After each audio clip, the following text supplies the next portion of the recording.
Every year, a stranger transferred $77,777 into my account. This went on for 9 years, and I never knew who he was. But one day, the bank called. "Ma'am, the stranger has transferred $22 million to you," and left a message. When I found out who he was, I sat down on my kitchen floor and didn't move for 20 minutes. Welcome to Kate's Fortune Stories. It's Kate again, and I'm so happy you're here with me. Before we begin, please subscribe to the channel and give this video a like. And tell me in the comments what city you're watching from. I always love seeing how far these stories travel. Don't forget to subscribe, because this story is only just beginning. I never thought of myself as someone things happen to. Things happen to other women, women who won contests, women who married rich, women whose lives had a shape you could point to and say, "That's the interesting part." My life didn't have an interesting part. My name is Claire Whitfield. I was 43 years old, divorced, working the front desk at a veterinary clinic on the edge of Savannah, Georgia, and the sole owner of a house whose gutters had been sagging since roughly the Obama administration. My daughter, Maya, was 13 when this all started. My son, Eli, was 10. Their father, Tom, had moved to Austin 2 years earlier with a woman named Kristen who did hot yoga and had never once, as far as I could tell, worried about anything. His child support arrived roughly on schedule, which is to say roughly never, and always with an apologetic text attached, as if the apology did the work the money was supposed to do. That was my life in the spring of a year I won't bother naming precisely, because it wasn't a year that felt like it deserved to be remembered. Nothing dramatic in it.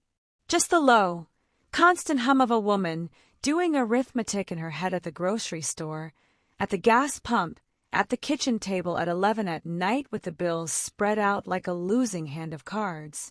I was sitting at that same kitchen table on a Thursday evening in April when my phone buzzed with a bank alert. I assumed it was my paycheck, deposited a day late as usual.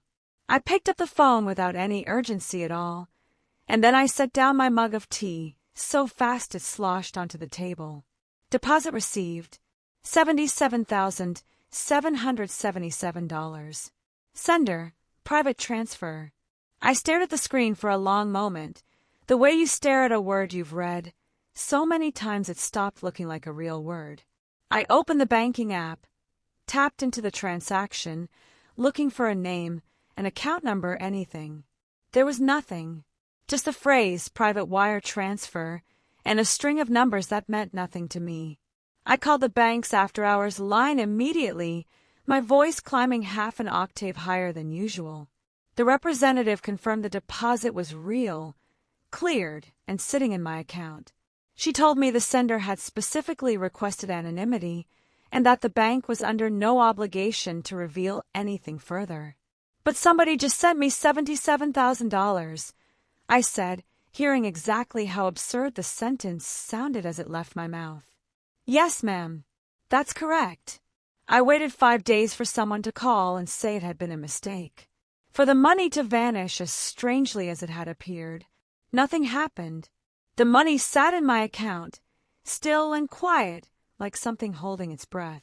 So eventually, carefully, I started to use it. I fixed the gutters.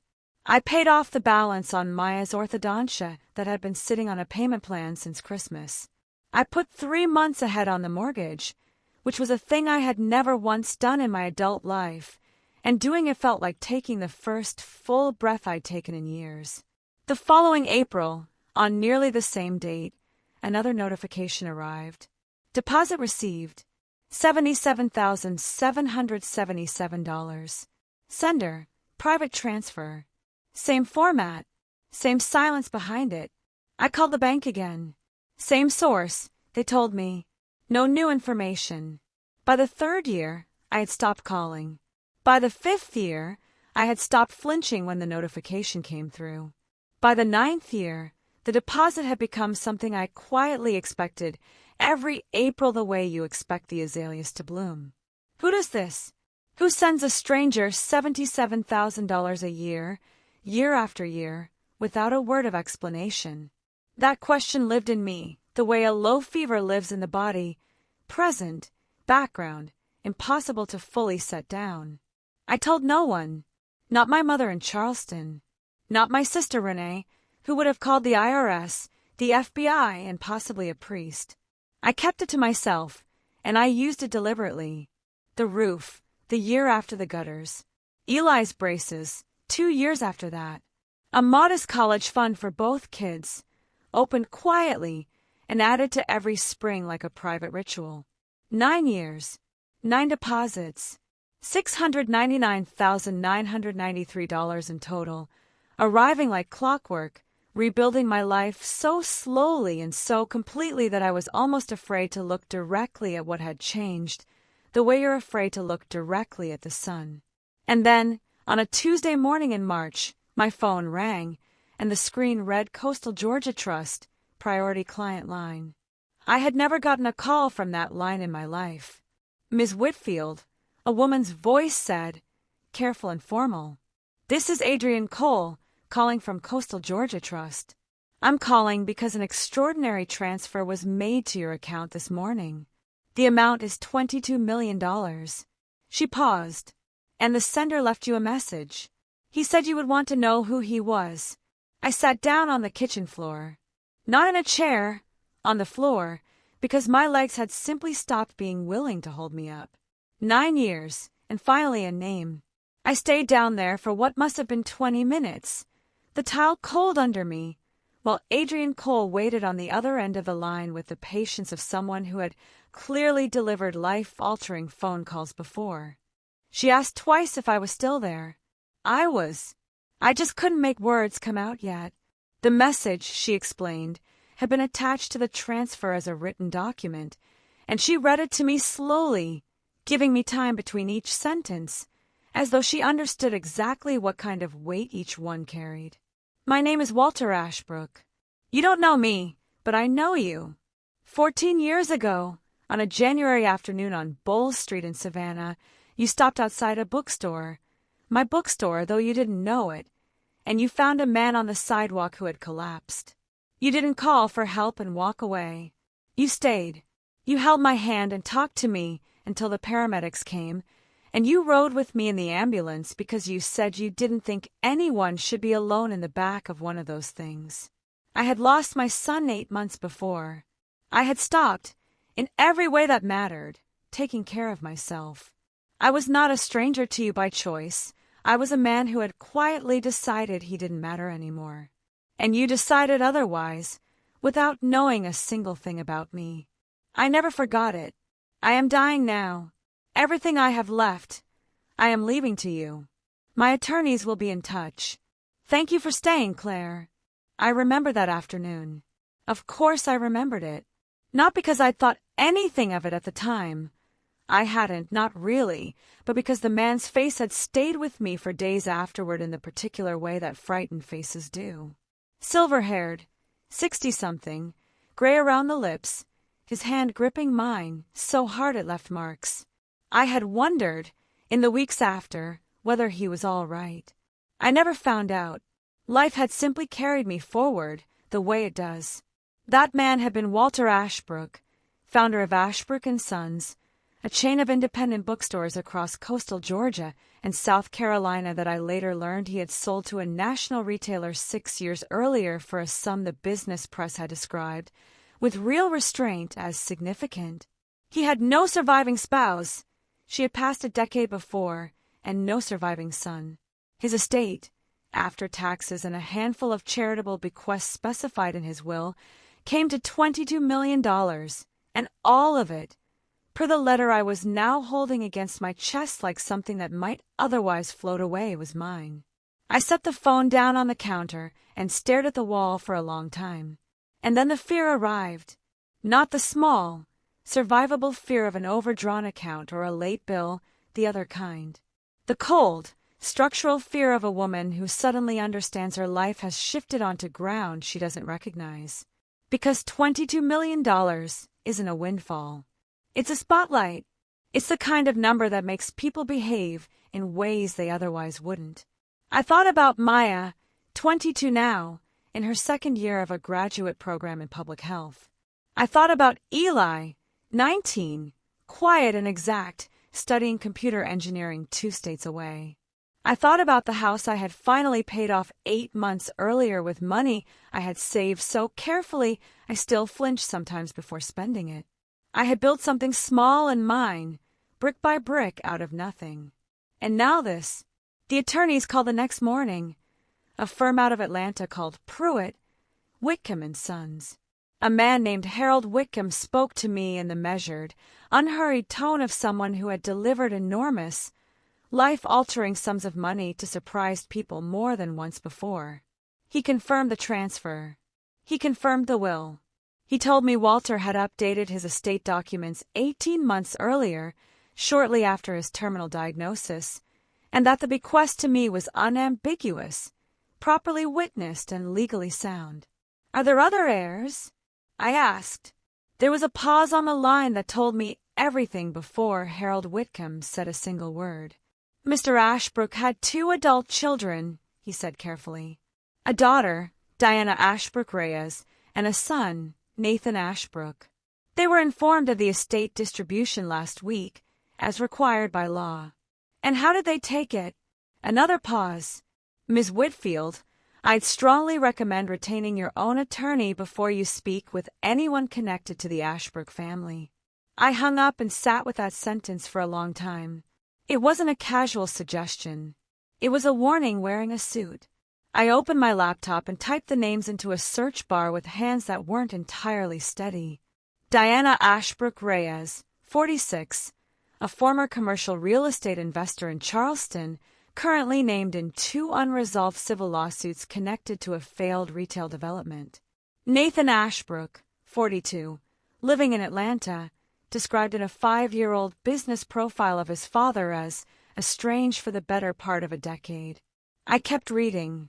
There was an old profile of Walter from a regional business magazine, the kind of piece written when a company hits some milestone worth celebrating. His 40th store opening, I think it was. In it, he talked about growing up the son of a shrimp boat captain on Tybee Island, about opening his first bookstore with a loan he almost didn't get, about building something slow and stubborn out of almost nothing. There was a single line near the end, almost thrown away, about a complicated relationship with his adult children, whom he described only as grown and gone.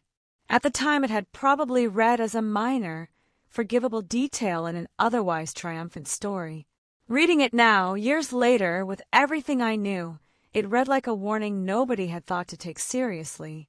2 adult children, estranged from a dying father, who had chosen to leave $22 million to a stranger who had once held his hand in an ambulance. How angry would that make you? Be honest with yourself. How completely, blisteringly furious.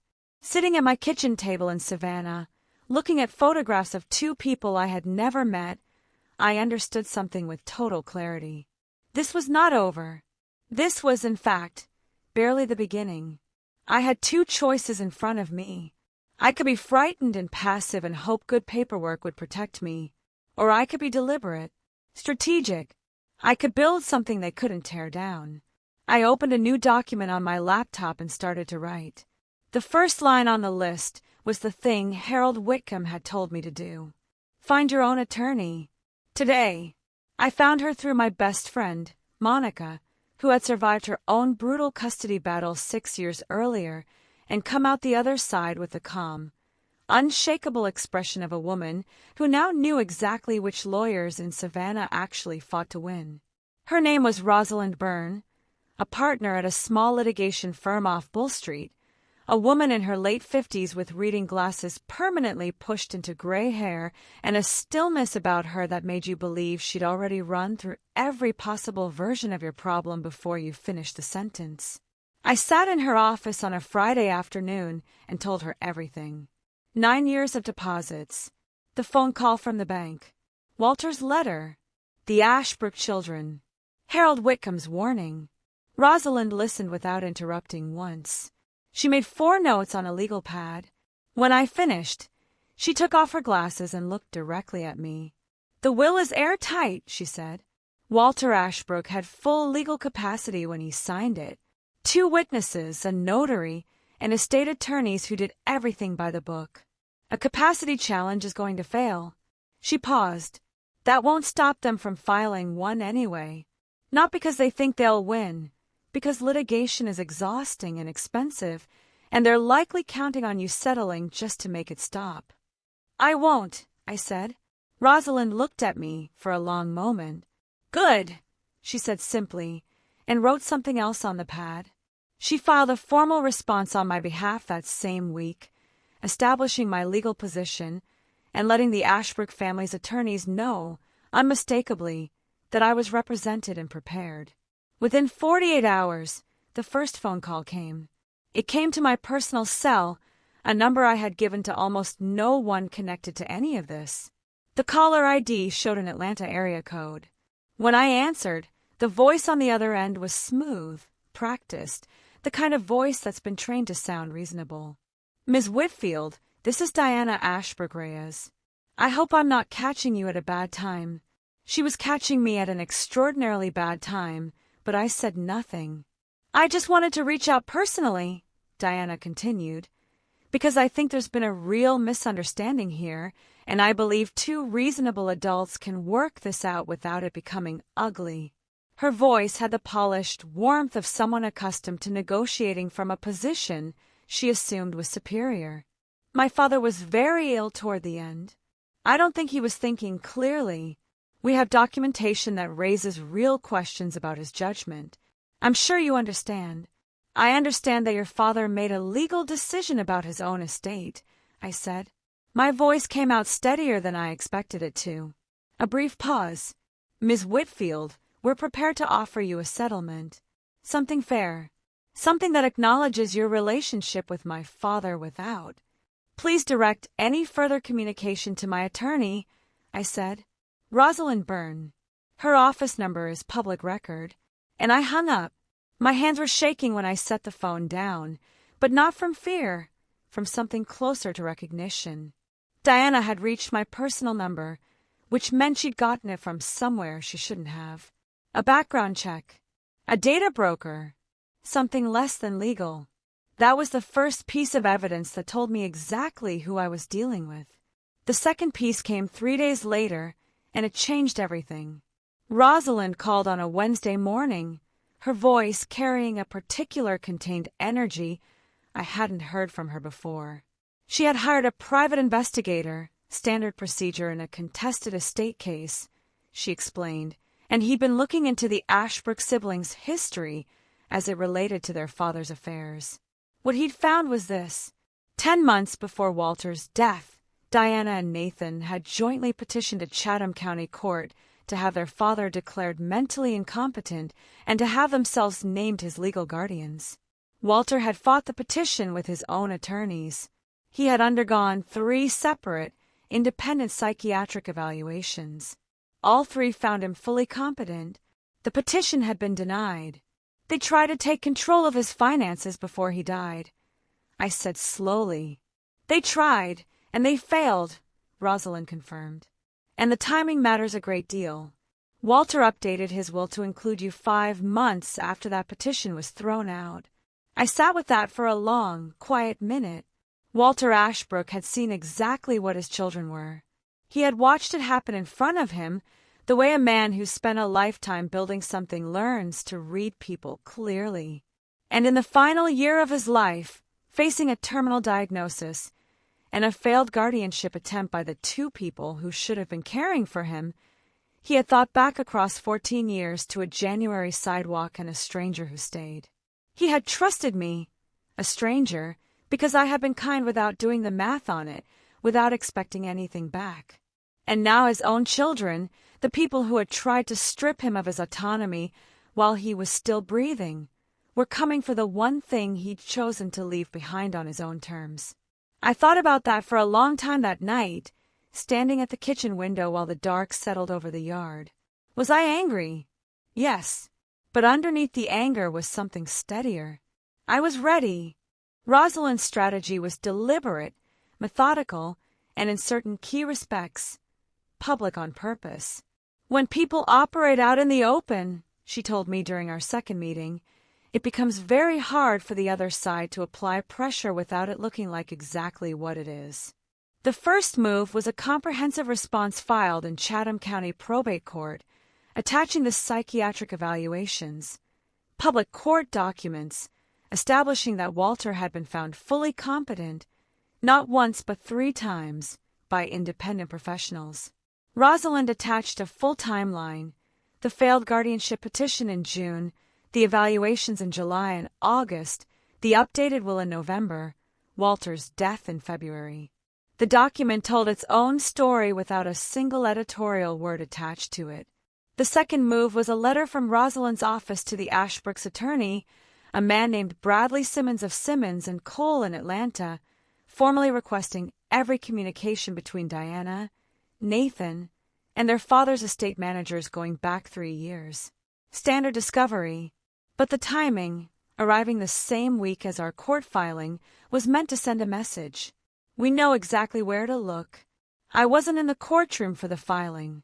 I was in my kitchen in Savannah making Eli's lunch before school, trying to live my life as normally as I could manage, because I had learned somewhere along the way that routine is the sturdiest thing you have during a crisis. Rosalind called at noon to confirm everything had gone through. How did Simmons respond? I asked. He asked for a 60-day extension on discovery, she said. I denied it. I felt something close to satisfaction. Close, but not quite.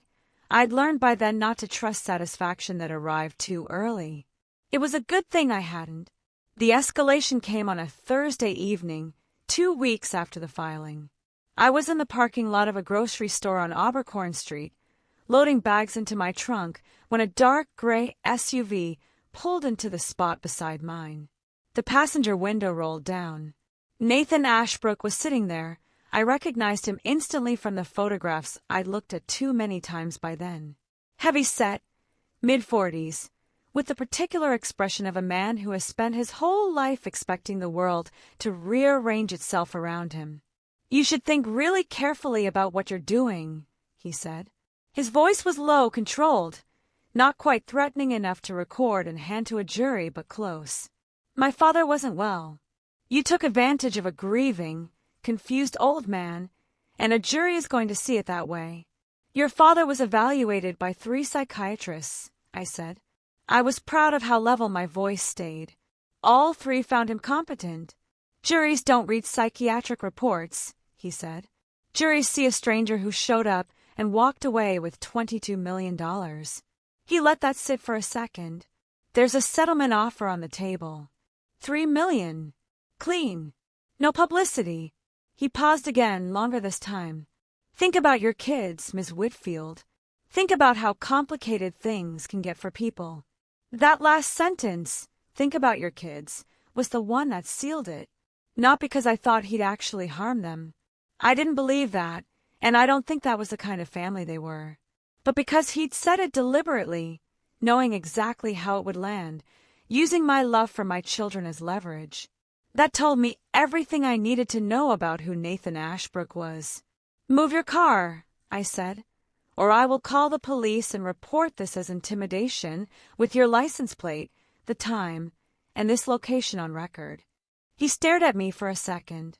Then the window went up and the SUV pulled out.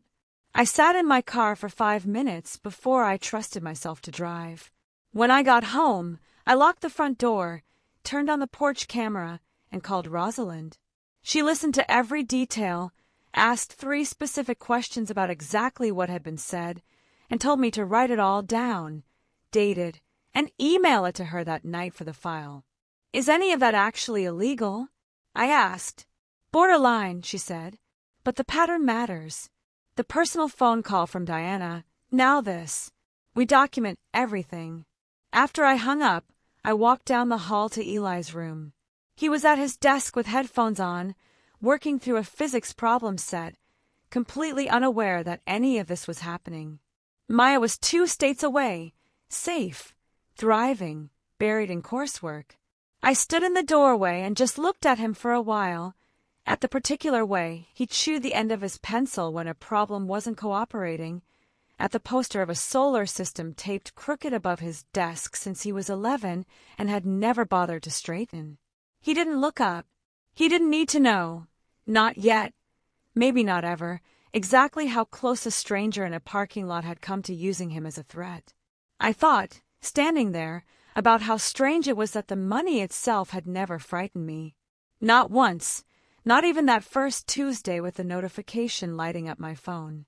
What frightened me was the version of my life where other people got to decide how the money would be used against me, where it stopped being something Walter had given and started being something the Ashbrooks could weaponize. That was the thing I was actually protecting. Not the number in the account. The shape of my own life, still recognizably mine. I decided that weekend I would go nowhere and do nothing. I took Eli to his robotics club showcase on Saturday and stood in the back clapping too loudly. On Sunday I drove to Charleston and had lunch with my mother, said nothing about any of it, and let the ordinary rhythm of her kitchen hold me together for a few hours. I needed those 2 quiet days because what came next required everything I had left. The next call came from a Columbia, South Carolina area code, 10 days after the parking lot. A woman introduced herself as Bethany Cross, describing herself as a conflict resolution specialist retained by the Ashbrook family. I understood immediately what this was. There was active litigation. Legitimate mediation goes through the court.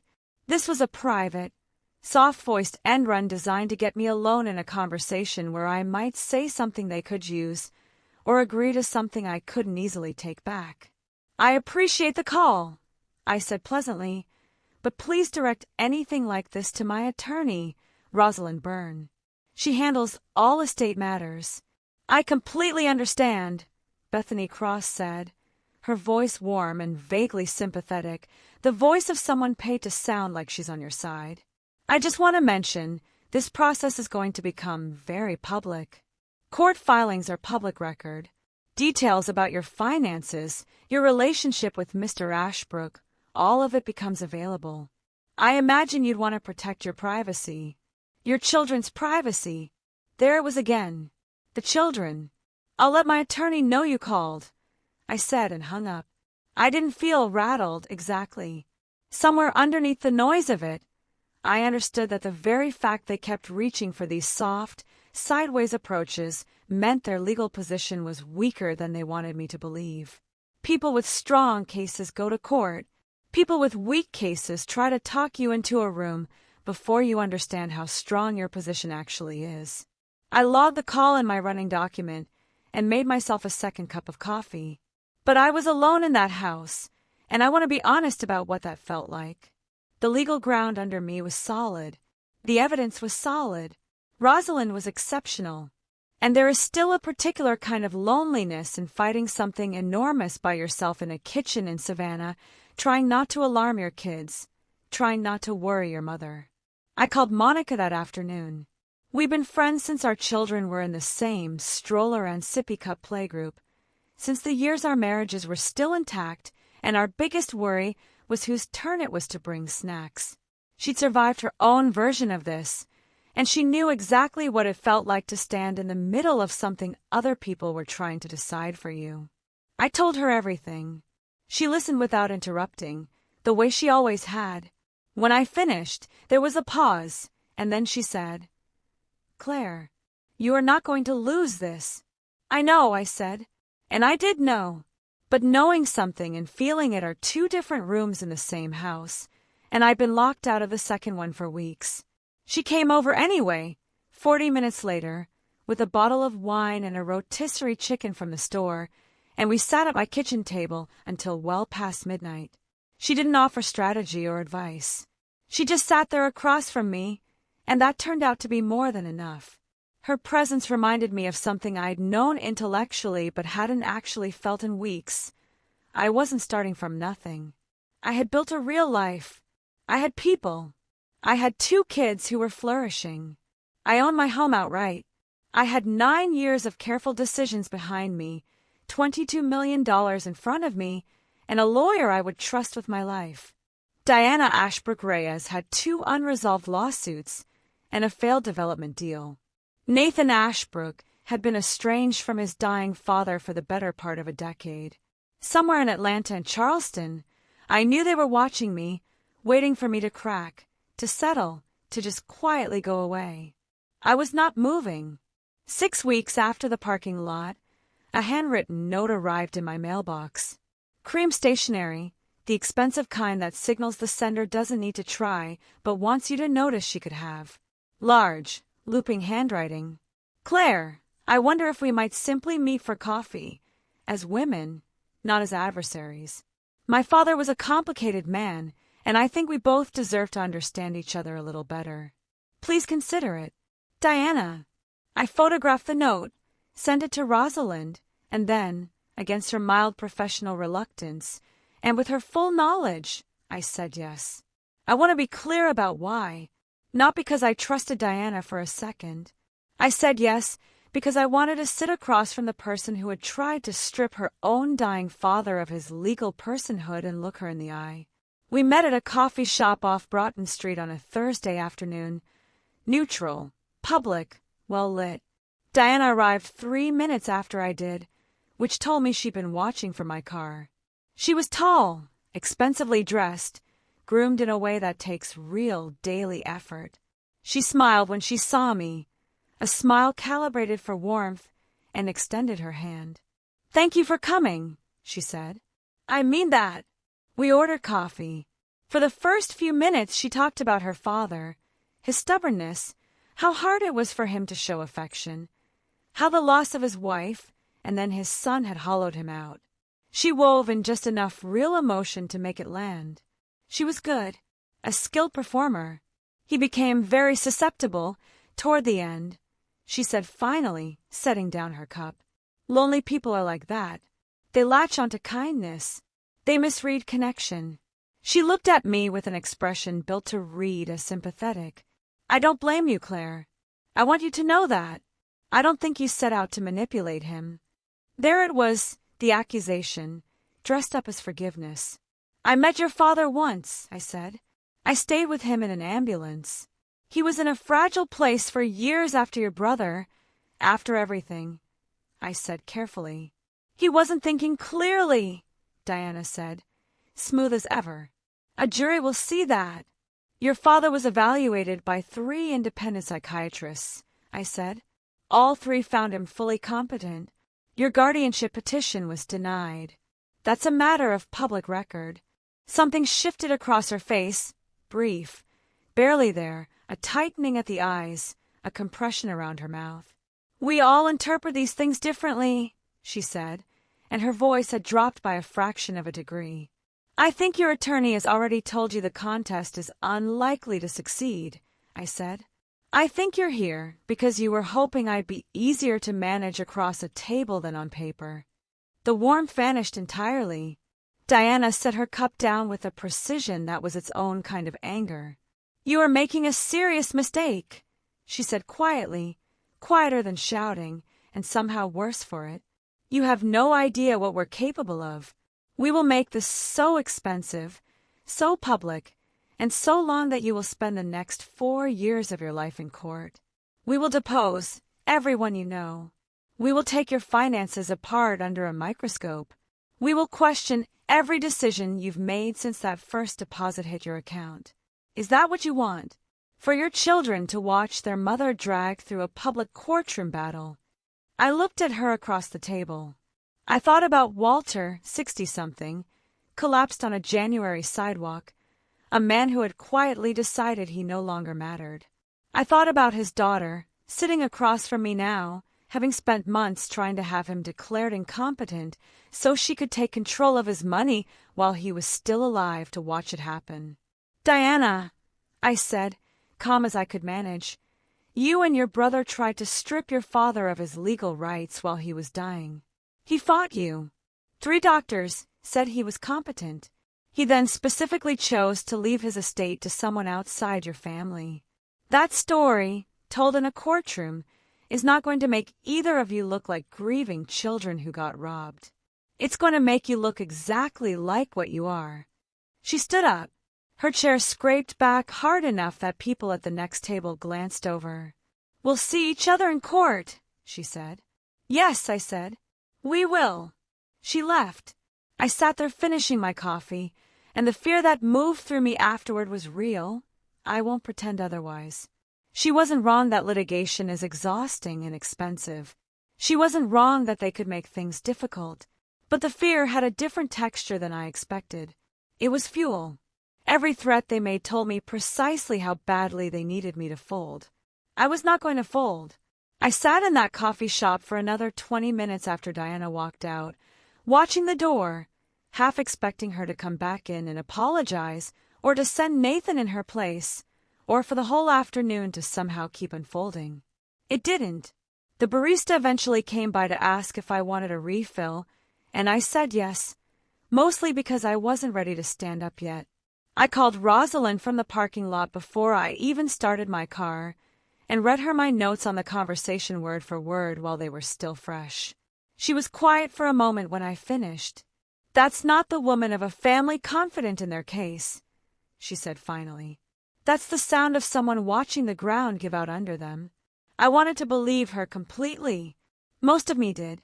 The hearing was scheduled for early June in Chatham County Probate Court, a contest hearing, the Ashbrooks' formal challenge to Walter's will and specifically the bequest to me. Rosalind had told me from the start the case was strong and their contest was weak. She'd also told me, in her precise and unsentimental way, that the hearing itself would be uncomfortable. "Expect them to paint you as an opportunist," she said. "Expect emotional testimony. Prepare yourself for it." I tried to. What none of us fully anticipated, though Rosalind had suspected it might come, was what Bradley Simmons would try 48 hours before the hearing. He filed a last-minute motion to introduce new evidence. A set of alleged financial records he claimed showed a pattern of contact between me and Walter Ashbrook prior to any transfer ever hitting my account. The implication was obvious, that I had known who Walter was all along, had cultivated the relationship deliberately, and had somehow engineered my way into the will. It was a fabrication, and a sloppy one. Rosalind had the motion dismissed within 6 hours, presenting communication records from Walter's own estate attorneys confirming he had specifically instructed them never to disclose his identity to me. She also presented the investigator's report, complete with timestamp data on every single interaction Walter had initiated over 9 years, all of it one-directional, all of it anonymous, every deposit sent from him to me, and never once the reverse. Walter had found me. Walter had found my bank account. Walter had chosen every single step of this. The morning of the hearing, I wore a charcoal blazer and low heels and drove myself to the courthouse. Rosalind met me on the steps, giving me the quick evaluating look she always gave, like running a checklist. "Ready?" she asked. "Yes," I said. The courtroom was smaller than I expected, wood-paneled, fluorescent-lit, quiet. There was a scattering of people in the gallery I didn't recognize. A court reporter I would come to know well over the next 4 hours, 2 law students from a nearby university taking notes for a class, an elderly man I never did identify who watched the entire proceeding with the focused attention of someone at a play he'd already decided he liked. Diana and Nathan sat at the opposing table with Bradley Simmons between them. Diana had, I noticed, also chosen charcoal, a coincidence that felt strangely appropriate. Nathan stared at the table the entire time, occasionally glancing sideways at his sister as though checking whether she was still holding it together.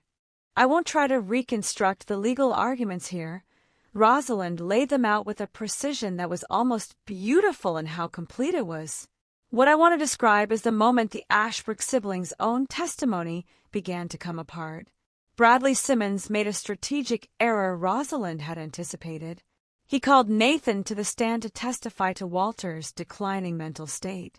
Nathan had clearly been coached, but coaching only carries you so far once the questions turn toward documented fact. "Mr. Ashbrook," Rosalind said, approaching the stand with her legal pad, "you've testified that your father was mentally incompetent in the final years of his life. When did you last visit him in person?" A pause. "We spoke regularly on the phone.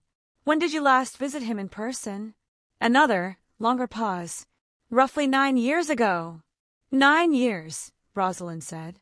You did not see your father in person for the final 9 years of his life. Is that correct? Nathan's jaw tightened. Our relationship was complicated.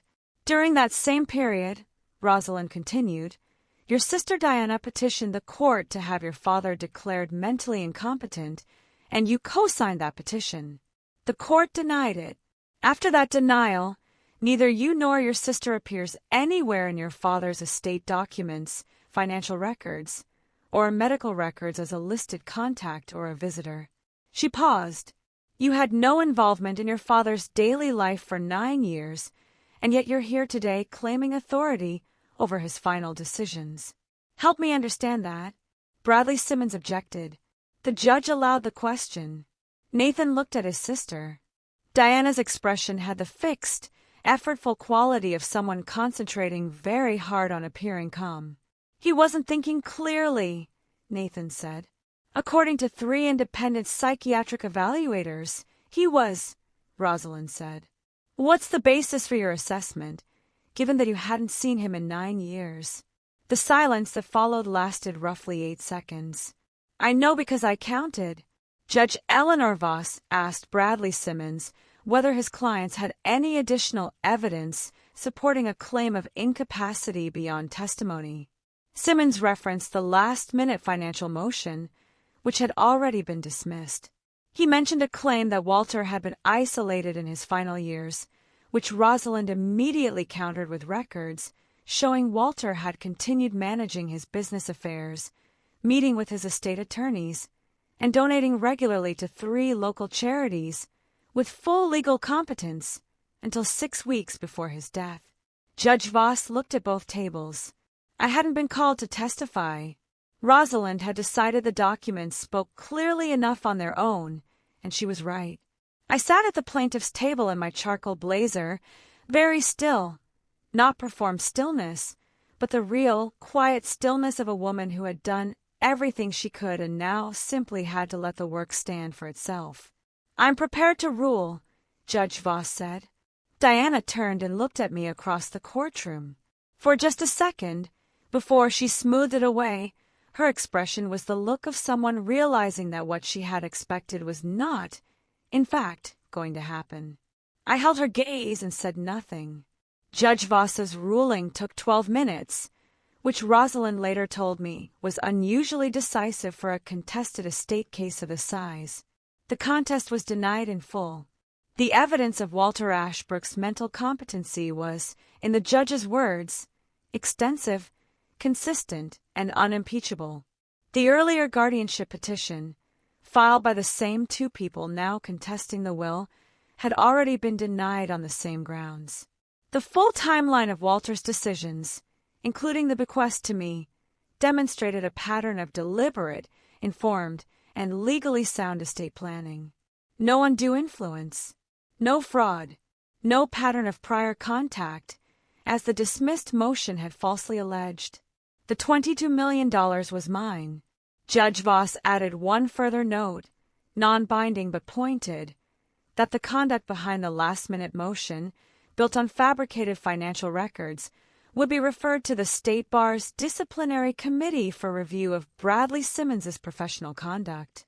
Rosalind turned to me and allowed herself a small, genuine smile. I pressed my hands flat on the table to keep them from shaking. Outside on the courthouse steps in the June heat, Rosalind walked me through what came next.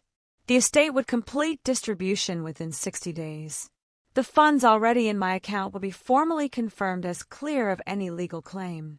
And if the Ashbrooks attempted anything further, we would be prepared to countersue for the cost of defending against what the court had all but called a frivolous contest. Will they try again? I asked. Unlikely, she said. They've already spent a great deal on this.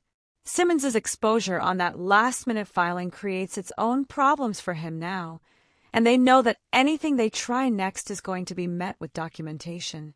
She looked at me steadily. You kept a very clean record from the start, Claire.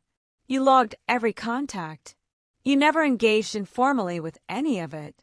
That discipline is what won this. I thought about the grocery store parking lot, Nathan leaning out of that SUV window. I thought about the cream stationery. I thought about 9 years of $77,777 deposits I had used honestly, without ever pretending the money was something other than what it was, something unexplained, something I quietly hoped I was worthy of. Maybe that was, in the end, what Walter had seen in me. Not cleverness, not luck, just the ability to receive something with honesty.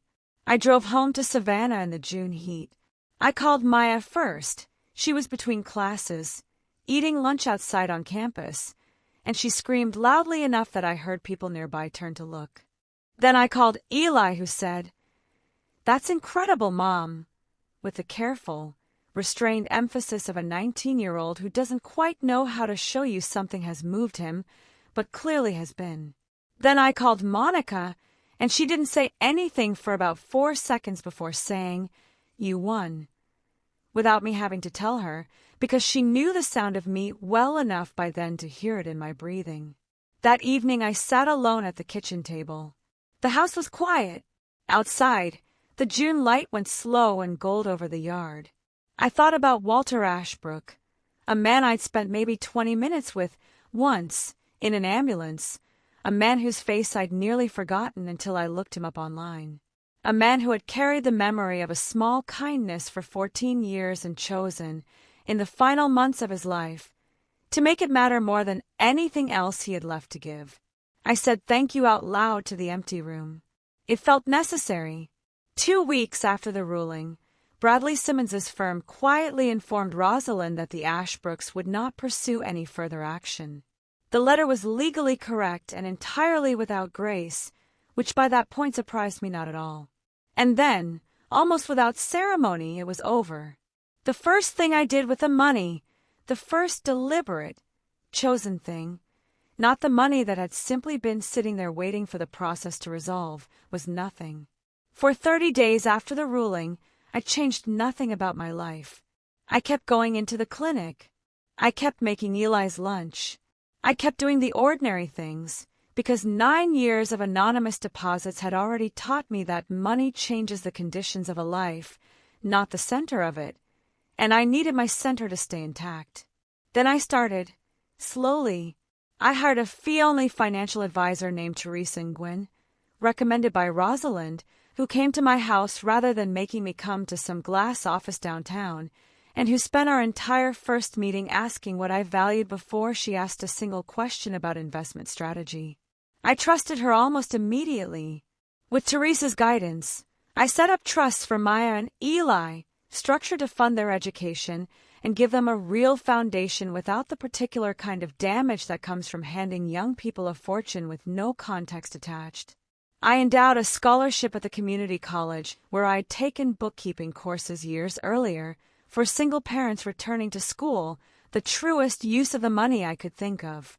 I finally bought a house I actually loved, a pale yellow bungalow with a wraparound porch, for miles from where I used to live, in a neighborhood full of live oaks. I took Maya and Eli to Portugal for 2 weeks that August and watched my daughter eat pastel de nata on a terrace in Porto, laughing at something her brother said, and felt a fullness in my chest I didn't have a precise enough word for. I left the clinic that fall, not dramatically, just with 2 months' notice, a warm goodbye lunch, and a genuine gratitude for every ordinary Tuesday and Thursday that job had given me when I needed something ordinary to hold on to. I started volunteering twice a week at a downtown outreach program for people experiencing homelessness. That wasn't a coincidence.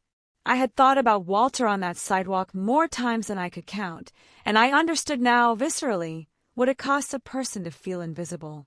I wanted to be one of the people who stopped. That was my life, and honestly, it was the quietest and most contented version of it I had ever known. Diana Ashbrook Reyes's life, in that same stretch of time, went in a different direction. Both of her pending lawsuits over the failed development project concluded within the following year. She lost both, and the combined judgment against her exceeded her liquid assets by enough that she had to sell a property in Charleston to cover it. Bradley Simmons's disciplinary review ended in a formal censure from the state bar, not disbarment, but a mark that followed him. His firm lost 2 significant clients in the months after the ruling. I heard less about Nathan. He'd relocated to Florida sometime that fall. A mutual acquaintance of Monica's, someone loosely connected to Atlanta business circles, mentioned offhandedly that he'd been involved in a restaurant investment that had collapsed within the year. I didn't go looking for that information. It arrived the way certain information does, uninvited, and I received it without satisfaction and without any real grief either. I didn't hate Diana and Nathan Ashbrook. I want to be careful about that. I'd watch them sit across from me in that courtroom and try, one last time, to take something that was never theirs to take. What I felt, in the end, wasn't hatred. It was something colder and more settled, the recognition that some people move through the world treating everything as a thing to be acquired, and are baffled and furious when the world occasionally refuses to hand it over. They had treated their father that way. They had tried to treat me that way. The world, in both cases, had declined to cooperate. Maya finished her graduate program and took a position with a public health nonprofit working on rural healthcare access across the Southeast, a job that pays her considerably less than she could earn elsewhere and that she talks about every single time we speak, like it's the most interesting thing happening to anyone anywhere. Eli built an autonomous drone navigation project in his junior year that his professor described, in an email Eli forwarded to me with visible pride, as genuinely elegant work. He came home that Thanksgiving and tried to explain the whole thing to me at the dinner table using salt shakers and a gravy boat as stand-ins for drones, and I understood maybe a third of it and loved every minute of not understanding the rest. Monica got promoted at the architecture firm where she'd worked for a decade and finally bought the little convertible she'd been talking about since Maya was in preschool. She drove it to my house the week she got it, top down, blasting something from 2004, and we sat in my driveway laughing about absolutely nothing for 20 minutes before either of us said a real word to each other. My mother turned 82, and we threw her a party on the back porch in Charleston with 30 of her friends, and she wore a bright blue dress and danced to Motown as the afternoon light went soft and gold behind her. She still doesn't fully know the details of what happened with Walter's estate. I told her the simple version, the one without threats and parking lots in it, and I think that's the right choice. Some weights are mine to carry, not hers. These were the facts of my life now, ordinary, specific, and mine. One afternoon the following spring, almost a year after the ruling, I drove past the block on Bull Street where Walter had collapsed all those years ago. The bookstore was gone. It had become a small coffee shop with exposed brick and hanging pendant lights, the kind of place that exists now on every block in every city. I parked, went inside, ordered a coffee, and sat by the window for a while watching the sidewalk. I thought about kindness, how small it looks while you're doing it, how completely unremarkable it feels in the moment, and how enormous it can turn out to be on the other side of a life. 20 minutes in the back of an ambulance. That's all it had been. I hadn't planned it, hadn't waited, hadn't thought for even a second about what it might mean later, because that's not how real kindness works. It doesn't calculate. It just notices someone on the ground and decides, without much deliberation at all, to stay. I don't know that I'll ever fully understand why Walter chose me the way he did, out of everyone who might have crossed his path in 14 years. Maybe it wasn't really about me at all. Maybe it was about what I represented to him in that moment. Proof that the world still contained people who would sit with a stranger for no reason and expect nothing back. I'd like to think, if I ever find myself on a sidewalk somewhere, invisible to everyone walking past, that someone would do the same for me. That's my story. What would you have done in my place? I genuinely want to know. Leave me a comment below. Thank you so much for being here with me. If this story moved you, don't forget to subscribe to Kate's Fortune Stories, and I'll see you in the next one.